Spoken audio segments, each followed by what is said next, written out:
Showing up is living life authentically. I'm Nancy Regan. I'm on a mission to connect with fascinating people who are contributing to the world around them in dynamic ways, making it a little better, brighter, or more beautiful. Join me for the journey.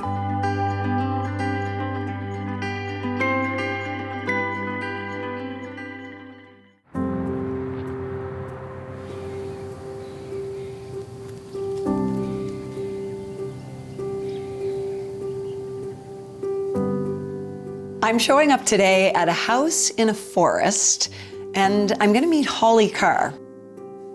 She is an artist who is known for her joyful, colorful, whimsical paintings on silk.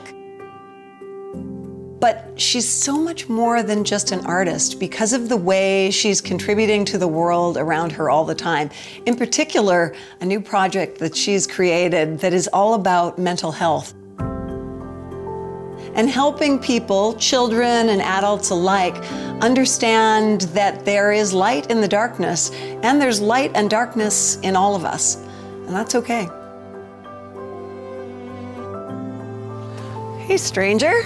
Hello, great to see you. Oh, it's so good to be here. Nancy, oh my gosh, I'm trying to think the first time. We would have met probably at events because I used to perform at events, a lot of fundraisers and things like that. So we just kept crossing paths and just really enjoyed her energy. And we just kept kind of coming in and out of each other's lives over the years. And so this is nice.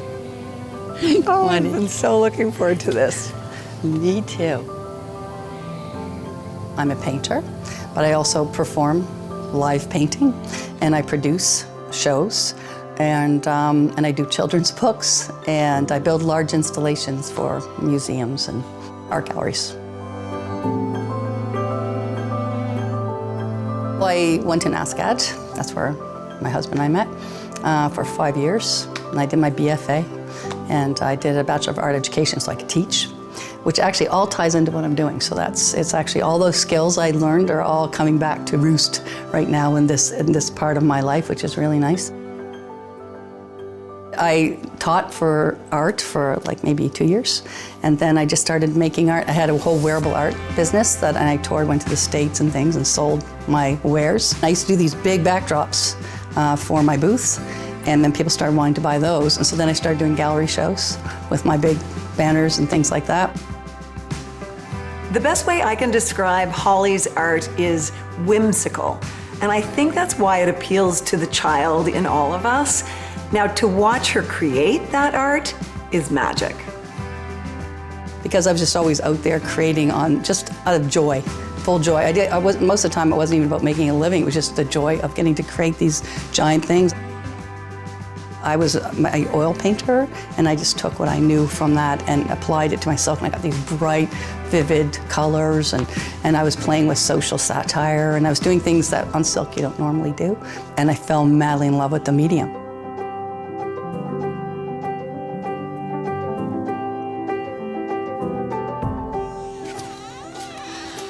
Oh, Holly, every time I walk in here, I think of this as a magic box. All the color and the joy and the fact that it's you and Alan and all your creativity represented here. And it changes all the time because, you know, we have galleries, so we put things in galleries, we have shows going on, and we have clients coming in, so it's always moving and changing. And yeah, I actually like coming down here myself. It actually feels happy. And that's what a lot of people come in and they say, oh, this makes me feel happy. You know, Yeah. and I like that personally. It's like painting with dyes on silk, and it flows very similar to watercolor. You get a one-off, you can't erase, you've got to start again, which I like because oil paintings, I would keep scraping it off and I never was done, and it would just be so infuriating. I love the result, but it took me so long. This was very instant, and instant gratification, which worked well for me. So I've got a nice dark green and some turquoise, so I can create an ocean color and create some depth on each wave so they sit on top of each other instead of just looking like a flat coloring book. And I let it get lighter as I get to the end here. These little lines are acting as barriers to keep my dye from flooding the whole space. This is super relaxing to do too. There was so much joy in every day getting up and getting to make something that I chose to make. You know, get up and paint things. I mean, I still get to do that every day. I've never taken that for granted. I still can't believe it. I cannot believe that this is my career. Holly is an extremely creative person, but I also think she's an amazing example of an entrepreneur because she always sees opportunity and just says, yeah, I can figure that out. I would just never say no to anything. So people would see my work and go, hey, could you do this? And I would be terrified, but go, yeah, sure, I'll figure it out. And I would just keep figuring it out and it would lead to another thing, so it kept opening doors. I started painting live just because I thought it would be fun. So I painted these giant live silk things and the color would come through and I thought it was really dramatic. I mean, the first ones I did were free. I did a lot for charities and then they would auction them off and it was just joy, you know, and I got to paint 16 feet every single show. Like, I've had so many wonderful things happen like that. And then the symphony saw me at the National Arts Center. And so they called me and said, hey, do you want to come paint with our symphony? And so that turned out I was working with symphonies. And then my publisher wanted another book. And then she knew somebody in Singapore. Next thing I'm in Singapore painting for the president. Like, all these things are like the series of just staying open to everything and just not saying no and not letting fear hold you back. A lot of people, when they look at your paintings, might wonder, how is it that they're so alive? Like, how much does the fact that they're on silk contribute to that? I think a lot because of the luminosity of the silk, and it almost has light embedded in it. And these pieces are painted on fairly heavy silk, and then I put some white acid-free foam core behind it. And as soon as that hits the silk, it brings out all pops the whites and the kind of the clear parts of the silk. So they look like little stained glass portraits almost. So don't they feel like there's light inside of them? Well, that's what has really, always sort of made them feel magic to me, that they glow and they give you that feeling of well, glow and glee. Like, it really does. It makes me feel gleeful to look at them. I mean, I'm using color, like you see I'm using very little water. I'm just using the colors. I'll show you something that looks pretty magic. If you look underneath it, hold it up so you can see the light coming through. When I do my pieces for the museum, I light them from the inside and it will glow like this ocean water. So this is a crepe de chine silk. It's a very heavy crepe de chine. It just creates oh, I love the luminosity. That's what I get. And I think that's what I fell in love with when I started working with it, was just all the potential of this. You know, silk, you can turn it into clothing. I've done lampshades. One time I did a show and I created the whole room out of silk. I even did a settee. You know, I can just do so many things with it. It's limitless. In the best possible way, Holly Carr is all about possibility. She's always coming up with interesting new ideas, really like a firecracker, so creative and so inventive in her approach, not only to her art, but to life. And her partnership is like that too. Next up, we're going to get to meet Alan in his natural environment, in the studio that he shares with Holly. This is like taking a behind-the-scenes look into their creative life.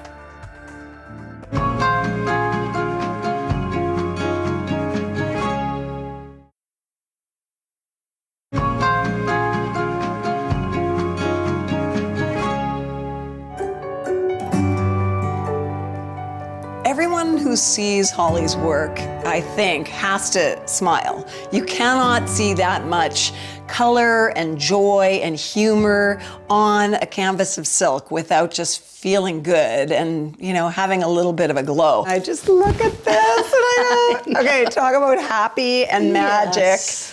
Yeah, so, well, what was so great was when I started out, I had a wearable art business and I would make pillows and I'd make clothing, but you know, the clothing had to fit a certain person and that person would want it, it wouldn't fit them because it was wearable art and I would only do one-offs.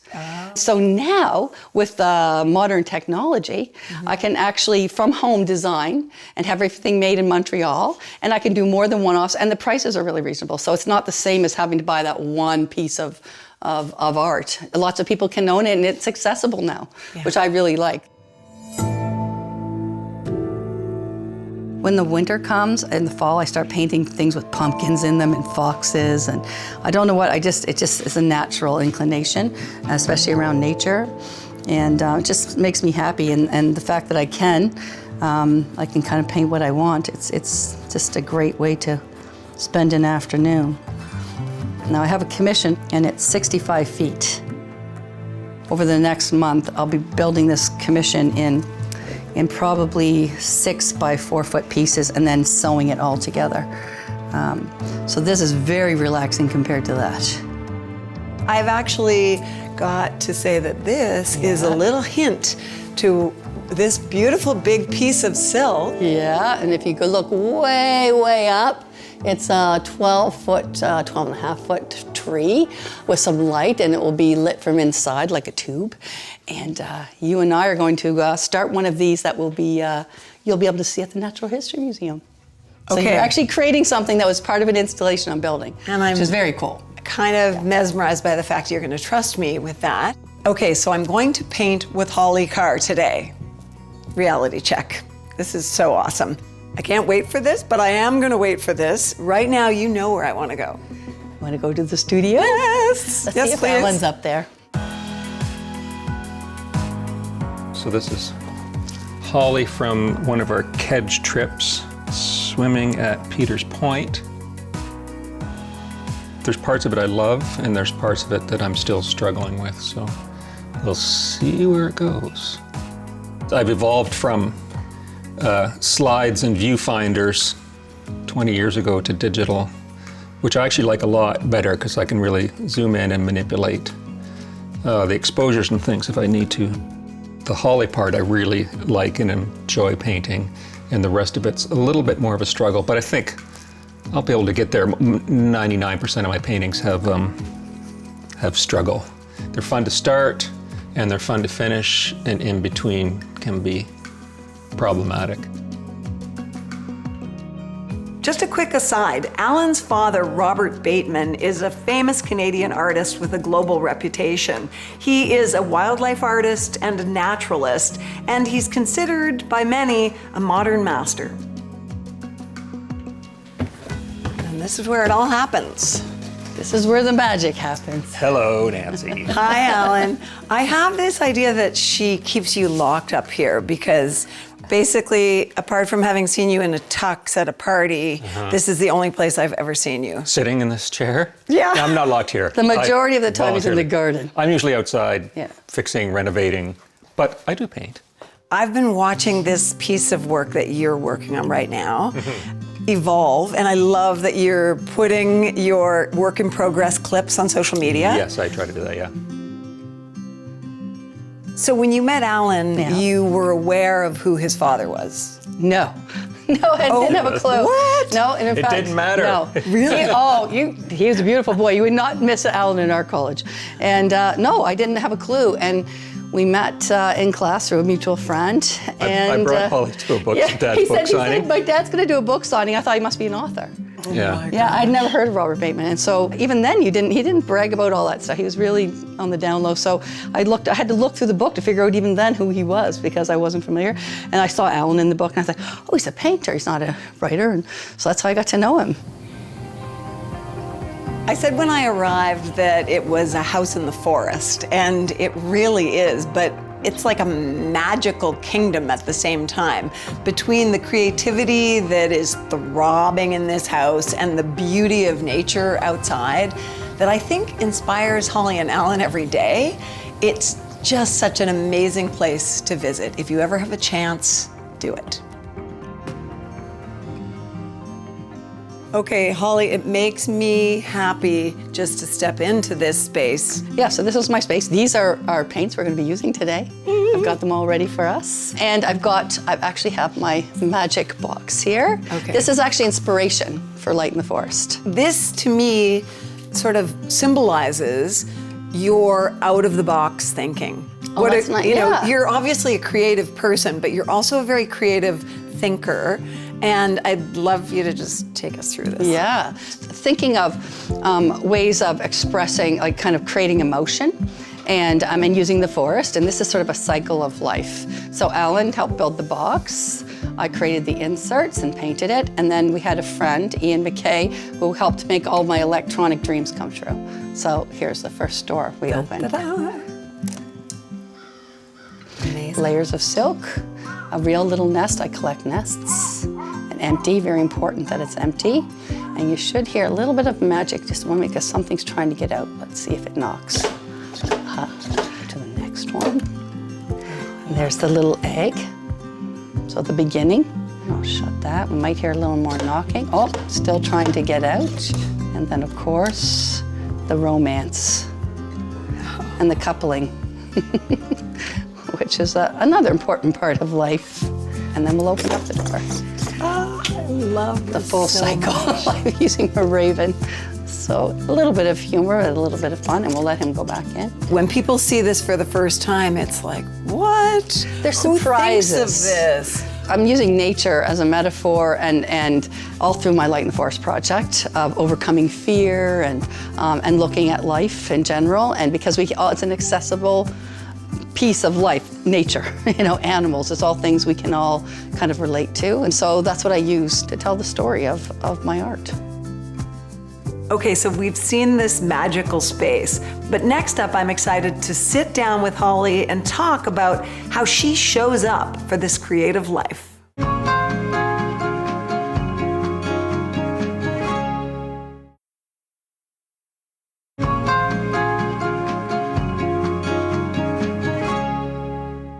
Holly Carr is an amazing artist whose work brings joy to people, but now her large-scale art installation, Light in the Forest, is changing people's lives and changing the conversation around mental health.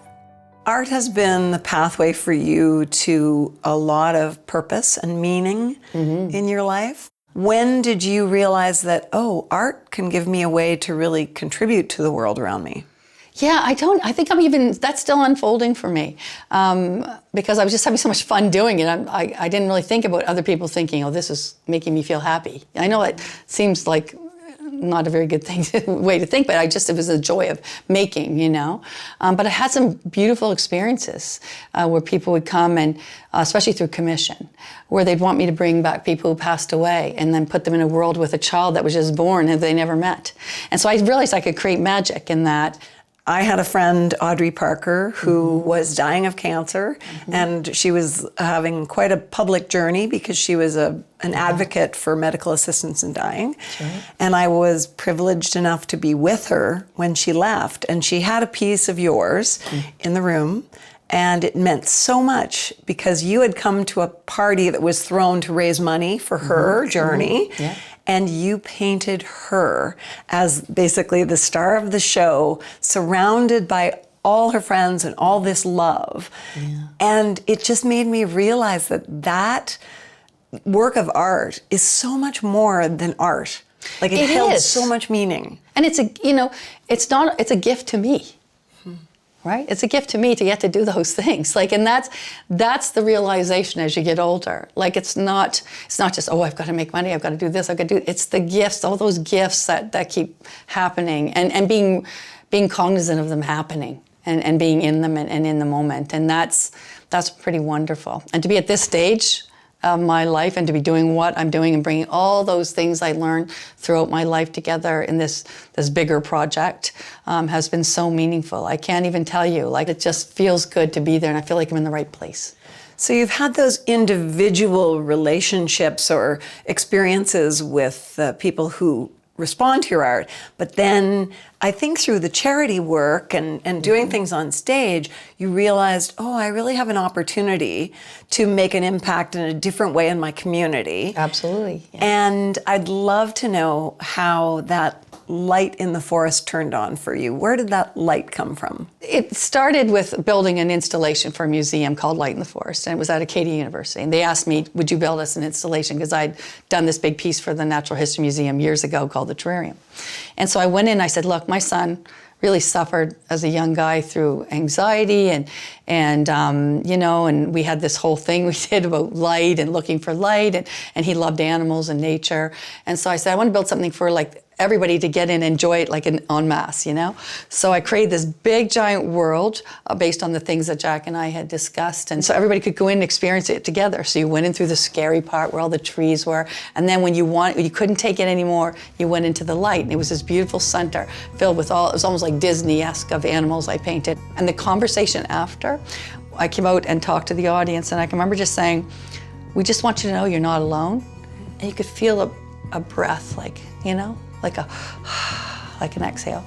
And I thought, okay, we've got something, we just have to fine tune this, you know? And so we went forward, and then COVID hit. So I thought, okay, this is where we are, let's just take a breath. What can we do to make ourselves feel better and our community feel better? What can we do? And I was working with the Canadian Mental Health Association. They had endorsed Light in the Forest, so I was already with them, so they called me and they're like, Holly, oh my gosh, we went from 24 calls to 700 calls a week. So many people are struggling.